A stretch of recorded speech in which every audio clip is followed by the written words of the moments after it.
یعنی جو قوتیں ہیں وہ روزہ کی وجہ سے وہ مان پڑ جاتی ہے دو چیزوں کی وجہ سے. ایک تو ڈائریکٹ ہیں، جس طرح یعنی اللہ تعالیٰ نے روزہ اس لیے پڑھ کہ لعلکم تتقون، کہ تمہارے اندر پرہیزگاری آ جائے. ایک تو یہ ہے کہ کم کھانے سے یا اپنا روٹین تبدیل کرنے سے اور چینج کرنے سے انسان کے اندر کیا ہوتا ہے، یعنی ایک قسم کی وہ حیوانی اور شہوانی اور نفسانی جو جذبات ہیں وہ مان پڑ جاتے ہیں، اور انسان کے اندر جو ملکوتی ہے اور جس طرح ملائکہ کے ساتھ اس کا تعلق ہے، جو نہ کھاتے ہیں نہ پیتے ہیں ان کے ضروریات ہیں، اس کے ساتھ اس کی نسبت ہو جاتی ہے. تو دوسری طرف جو ہے نا، یہ عام طور پر اس سے کہ اس فلسفہ میں ہم پڑھے یا اس طرف چلے جائیں، ایک عام سی مثال ہے. آپ روزہ میں دیکھیں کہ ایک آدمی ہے، سخت گرمی کا موسم ہے اور اپنے کمرے میں بیٹھا ہے، اور کمرے میں ساتھ ہی فریج بھی لگا ہوا ہے، اور فریج میں ٹھنڈا پانی ہے، کوئی دیکھنے والا نہیں ہے، کوئی اکیلا ہے، اور اس کو بڑی وہ پیاس لگی ہوئی ہے. لیکن اس کے باوجود وہ کیا ہے، وہ پینے کے لیے اور فریج کی طرف نہیں بڑھتے اور پینے کی کوشش نہیں کرتے. کس لیے؟ اللہ کی ڈر کی وجہ سے، تقوی کی. یہی تقوی ہے کہ ہم ہر حال میں یعنی 11 مہینے ہم کیا کریں کہ یہ ایک ٹریننگ ہے ہمارے اندر. تو اسی ٹریننگ کی بنیاد پر ہمارے اگلے جو 11 مہینے ہیں وہ انسانیت کی بنیاد پر آ جائیں، مسلمان ہونے کے بنیاد پہ آ جائیں. اور دوسرا یہ پیغام یہ ہے کہ ہم دوسرے کو، یہ جو حدیث پاک میں آتا ہے کہ یہ شہر مواسات ہے، غمخواری کا، اور شہر المواخات ہے، بھائی چارے کا، کہ دوسرے جو غریب لوگ ہیں، نادار لوگ ہیں، اس کے ساتھ یعنی ہماری اس قسم کی ہمدردی پیدا ہو جائے. اور اس کے لیے ایک مثال نبی صلی اللہ علیہ وسلم نے فرمایا کہ جو اس مہینے میں کسی کو روزہ افطار کرے، کسی روزہ دار کو روزہ افطار کرے، تو اس کو اتنا اجر ہے کہ جتنا روزہ دار نے رکھا ہے، اور اس کے تمام گناہ معاف ہو جاتے ہیں.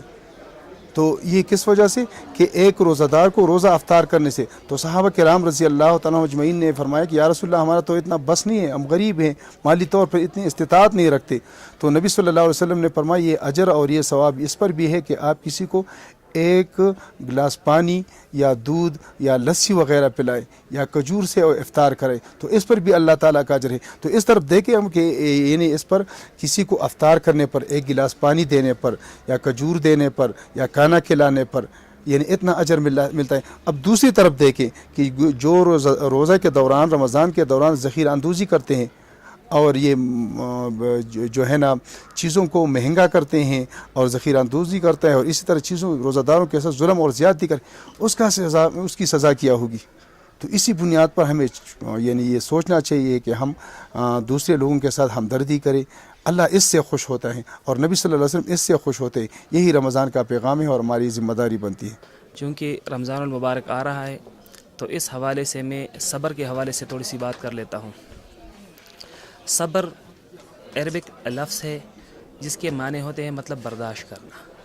برداشت کا مطلب یہ ہے کہ ہم اپنے مطلب کمیونٹی میں ہر ایک کو برداشت کریں، چاہے وہ مسلمان ہو، ہمارے ساتھ کوئی ریزننگ کرے، کوئی بات کرے اس حوالے سے بھی، یا وہ غیر مسلم ہے مطلب ہمارے حوالے سے، یا غیر مسلم کے علاوہ مطلب دیگر مسالک جو ہے فقہی مکاتب فکر ہے، مطلب حنفی دیوبندی، حنفیوں کے درمیان آپ دیکھ لیں دیوبندی بریلویوں کو برداشت کرے، بریلوی دیوبندیوں کو برداشت کرے، اسی طرح ہم دیگر مکاتب فکر کو برداشت کریں، کیونکہ صبر کی بہت زیادہ اہمیت ہے. اور آج کل جو ہمارے معاشرے میں، ہمارے پاکستان میں جو مطلب فسادات ہے، عدم برداشت کا جو عنصر ہے، اس کی بنیادی وجہ بھی یہی ہے کہ ہم صبر نہیں کرتے. قرآن کریم کے بے شمار آیات سے بھی صبر کی اہمیت واضح ہے. اللہ تعالیٰ فرماتے ہیں کہ ان اللہ مع الصابرین، اللہ تعالیٰ صبر کرنے والوں کے ساتھ ہے. اسی طرح حدیث پاک میں بھی آتا ہے، اللہ کے رسول فرماتے ہیں کہ مسلمان کے شایع نشان یہ ہے کہ وہ صبر کرے، اور صبر کا جو پھل ہے، جو آخری درجہ ہے، وہ جنت ہے. اسی لیے بحیثیت مسلمان ہمیں چاہیے کہ ہم عام دنوں میں بھی صبر کا بہت زیادہ خیال رکھیں، اور اسپیشلی رمضان کے دنوں میں تو اس کی اہمیت اور بھی بڑھ جاتی ہے.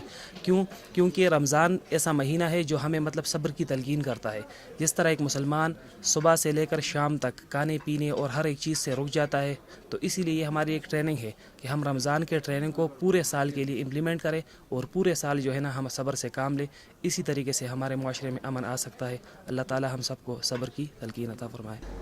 جس مہینے سے ہم گزر رہے ہیں، اور جو مہینہ جو ہے وہ شروع ہے، رواں ہے، شعبان کا مہینہ ہے، اور شعبان کے بعد آنے والا مہینہ جو ہے وہ رمضان المبارک کا ہے. بیسیکلی شعبان میں رسول اللہ صلی اللہ علیہ وسلم انہوں نے جو کثرت سے روزے رکھے ہیں، کیونکہ یہ مہینہ بھی رمضان کے لیے ایک مقدمے اور تمہید کی حیثیت رکھتا ہے جی، تو اسی لیے رمضان میں شریعت کی جو تعلیمات ہمیں دی گئی ہیں چاہیے یہ کہ ہم ابھی سے اس کے لیے تیاری کریں۔ رمضان المبارک میں رواداری اور برداشت اس کے حوالے سے اگر صحیح بخاری کی حدیث کو میں کوٹ کروں اور اس کا حوالہ دوں،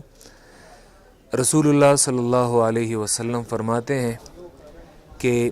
ابن آدم کا ہر ایک عمل جو ہے وہ اسی کے لیے ہے، جبکہ اللہ فرماتے ہیں کہ روزہ میرے لیے ہے اور میں ہی اس کی جزا اور اس کا بدلہ جو ہے وہ دوں گا۔ اور پھر اسی حدیث کے الفاظ میں یہ آتا ہے کہ رمضان المبارک میں اگر ایک بندہ وہ یا روزے کی حالت میں اگر ایک شخص وہ آپ کے ساتھ جھگڑتا ہے یا وہ آپ کے ساتھ گالم گلوچ کرتا ہے، فَإِنْ صَابَهُ أَحَدٌ أَوْ قَاتَلَهُ فَلْيَقُلْ إِنِّي امْرُؤٌ صَائِمٌ، تو جواباً آپ کو یہ کہنا چاہیے کہ میں روزے سے ہوں اور میں روزہ دار ہوں۔ یہ تو روزے کی حالت میں تو یعنی شریعت نے آپ کو یہ تعلیم دی ہے کہ اس میں بندہ جو ہے وہ برداشت سے، لیکن آج افسوس کی بات یہ ہے جتنا سال بھر میں ہم جھگڑوں کا مشاہدہ نہیں کرتے تو اتنا رمضان المبارک میں آئے دن صبح سے لے کر شام تک ہم جھگڑے جو ہیں وہ کثرت سے دیکھتے ہیں، کیونکہ لوگوں میں جو برداشت ہے اور لوگوں میں جو رواداری ہے اس میں نہایت طور پہ کمی آئی ہے، کیونکہ شریعت نے روزے کو جس وجہ سے مشروع کیا ہے تو صرف اس لیے نہیں کہ بندہ صرف خوراک سے کھانے پینے سے منع ہو جائے، بلکہ اس میں بندے کی جو اخلاقی تربیت شریعت کی مقصود ہے، اگر وہ اخلاقی تربیت جو ہے وہ نہ ہو تو حدیث میں آتا ہے مَن لَمْ يَدَعْ قَوْلَ الزُّورِ وَالْعَمَلَ بِهِ فَلَيْسَ لِلَّهِ حَاجَةٌ أَن يَدَعَ طَعَامَهُ وَشَرَابَهُ، تو پھر اللہ کے لیے کوئی یہ حاجت اور ضرورت نہیں ہے کہ بندہ جو ہے وہ اپنا کھانا پینا جو ہے وہ چھوڑ دے، کیونکہ روزہ جو ہے وہ صرف کھانے پینے سے رکنے کا نام نہیں ہے، بلکہ یہ مستقل یعنی اس مہینے میں ایک مسلمان کی تربیت کرنا جو ہے وہ مقصود ہوتا ہے۔ تو اسلام ہمیں رواداری کا اور ایک دوسرے کے ساتھ ہم آہنگی کا اور ایک دوسرے کو برداشت کرنے کا اسلام ہمیں یہ درس دیتا ہے، یہ سبق دیتا ہے، اور خصوصاً رمضان المبارک کا جو مہینہ آ رہا ہے تو اس میں اس چیز کو تو پریکٹیکلی ہمیں یہ کرنا چاہیے تاکہ اس ایک مہینے کی تربیت کی وجہ سے آئندہ کے جو 11 مہینے ہوتے ہیں تاکہ ہم اس میں ہماری اس مہینے میں تربیت کی بنیاد پر ہم ان مہینوں میں ویسا ہی کردار ادا کر سکیں جو اسلام ہمیں روزے اور رمضان کی شکل میں دینا چاہتا ہے۔ روزہ مسلم معاشرے کا ایک بڑا اہم رکن ہے۔ ایک پہلو سے دیکھیے تو یہ فرض ہے، فرد پر جو بنیادی اسلام نے فرائض عائد کیے ہیں ان میں سے روزہ انفرادی طور پر آپ پر فرض ہے،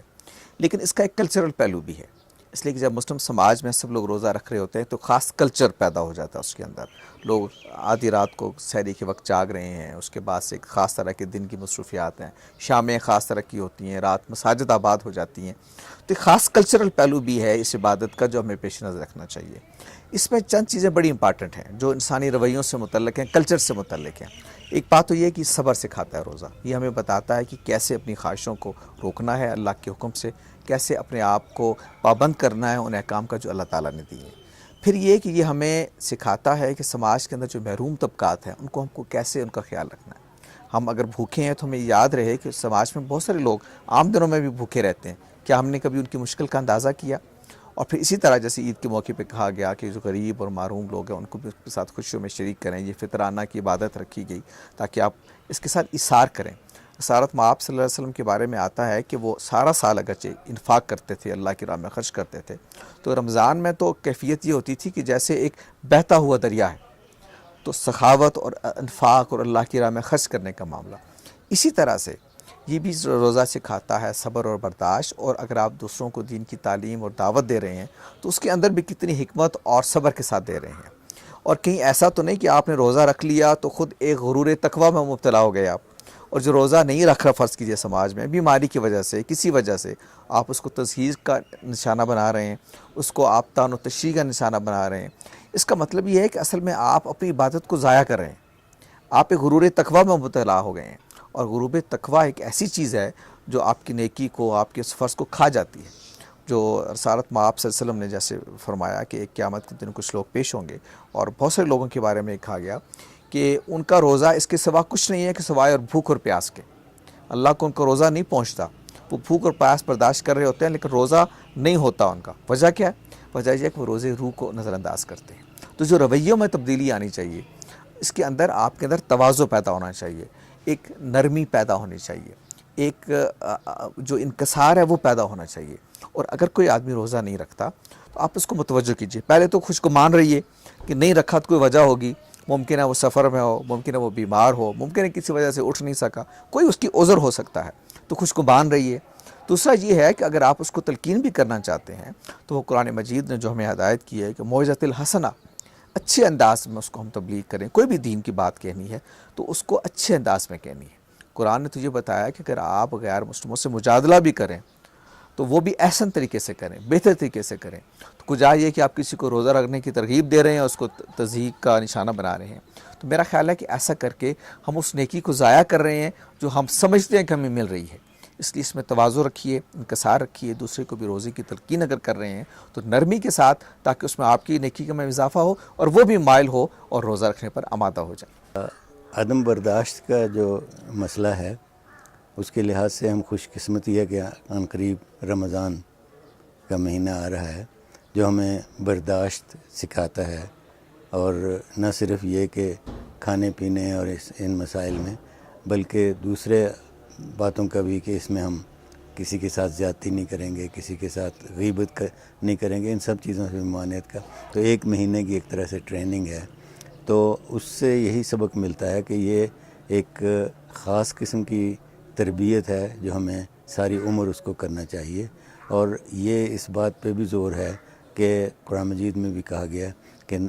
روزے تم پر اس لیے فرض کیے گئے کہ تم تقوی اختیار کر سکو. تو تقوی کا جو بنیادی ہے کہ وہ ذمہ دار مسلمان ایک ذمہ دار شخص ہے جس کو نہ صرف اپنے لیے بلکہ اپنے پورے معاشرے کے لیے، پوری دنیا کے لیے، پوری انسانیت کے لیے وہ ایک ذمہ داری کو نبھانا ہے، اور اسی کے بارے میں اسے قیامت سے پوچھا جائے گا. اچھا سر، جو ہمارے معاشرے کے کمزور طبقہ ہے جو مالی اعتبار سے، تو چونکہ آگے مہینہ آ رہا ہے رمضان کا، تو اس میں ہماری کیا ذمہ داری ہے کہ ہم ان کو کیسے اپنے ساتھ لے کے اپنی خوشیوں میں ہم شامل کر سکتے ہیں؟ جی، وہ تو جس کی طرف آپ کا حوالہ ہے وہ تو ہے کہ عید الفطر کے حوالے سے ہم ایک اپنے مال میں سے کچھ حصہ دے کے ان کو شریک کریں. لیکن خود جو روزے ہیں اور جو رمضان کا پورا عمل ہے اس میں بھی اس بات کی تربیت ہے کہ جن کے پاس کھانے پینے کا مسئلہ نہیں ہے، جن کے پاس یہ آسائشیں نہیں ہیں، ان کو کیسی زندگی میں تکلیفات آتی ہیں اس کا ہمیں ذاتی طور پر احساس ہو سکے. اور پھر ہم زندگی میں یہ ہمیشہ یہ سوچیں کہ جن لوگوں کے پاس یہ مواقع نہیں ہیں ان کے ساتھ ہم کس طرح سلوک کریں. تو قرآن مجید میں زکوٰۃ کے معاملے میں، اور پھر جو صدقات اور ربا کا جو مسئلہ ہے اس میں بھی یہ بتایا گیا ہمیں کہ ربا میں جو ہم نفع نقصان کے لالچ میں سوچتے ہیں تو اس سے اصل میں ہمیں منافع نہیں ہے. منافع اصل میں صدقات سے ہے، انفاق سے ہے. جب ہم معاشرے کے کمزور طبقات پر خرچہ کرتے ہیں اور اس سے معاشرہ اوپر آتا ہے تو اصل میں وہ ہمارا منافع ہے، اور یہ ذاتی منافع یا مالی منافع وہ اصل میں منافع نہیں ہے. اچھا سر، آپ نے ابھی ذکر کیا کیونکہ وہ ہمارے ہاں یہ منافع خوری کا جو کانسیپٹ ہے اس میں اس کو کاروبار کے ان چیزوں کو سود کے ساتھ ملا دیتے ہیں. آج کل بہت سارے جو ہے بینکس بھی اسلامک بینک کے نام پہ بھی ہیں. تو لوگ یہ سوال کرتے ہیں کہ ان دونوں میں فرق کیا ہے، سود کا اور یہ جو منافع ہم کماتے ہیں کاروبار میں، اس میں بنیادی جو ہے وہ فرق کیا ہے؟ وہ سوال میں پوچھتے ہیں. میرے خیال اس میں بہت بات ہو رہی ہے، علماء نے اس پہ کافی بات کی ہے. بینکاری جو ہے نا وہ سرمایہ داری کا نظام ہے، اور سرمایہ داری میں بنیادی جو انسان کی کمزوری سے فائدہ اٹھایا جاتا ہے وہ لالچ ہے. تو وہ لالچ کے ذریعے ہی ان کو پھر اپنے کام ان سے نکلواتے ہیں، اور جو پورا ایک نظام ہے وہ لالچ پہ بنیاد پہ ہے کہ لالچ کی بنیاد پہ اس سے کوئی بھی کام لیا جا سکتا ہے، اس کو منافع کے لالچ میں، اس کو کاروبار میں جو رسک ہے وہ بجائے شیئر کرنے کے، دونوں کے نفع نقصان میں شرکت ہو، اس میں نقصان اس کے اوپر ڈال دیا جاتا ہے، نفع خود لے لیا جاتا ہے۔ یہ جو سرمایہ داری کا پورا نظام ہے اس کو توڑنے کے لیے انفاق اور صدقات کا تصور ہے کہ آپ جتنا لوگوں پہ خرچ کریں گے، جتنا آپ صدقات کی شکل میں دیں گے، حکومت کو مضبوط کریں گے، معاشرے کو مضبوط کریں گے، اس سے معاشرہ اس میں فلاح آئے گی اور وہ سب کے لیے منفعت ہے اس میں۔ اور یہ جو تصور ہے یہ سرمایہ داری کو توڑنے کے لیے ہے۔ ہماری کوشش جو اس وقت ہے کہ ہم ایک اسلامی نظام کو قائم کرنے کے لیے اسی چکر میں پڑ جاتے ہیں جس میں سرمایہ دار پڑھ کے اس تجارت کو اور بینکاری کو ایک کامیاب بنانے کی کوشش کرتا ہے۔ تو کامیابی کا معیار اگر ہم منافع رکھیں گے تو پھر ہمیں خطرہ ہے کہ ہم اسی گردش میں پڑ جائیں گے جس میں پہلے موجود ہیں۔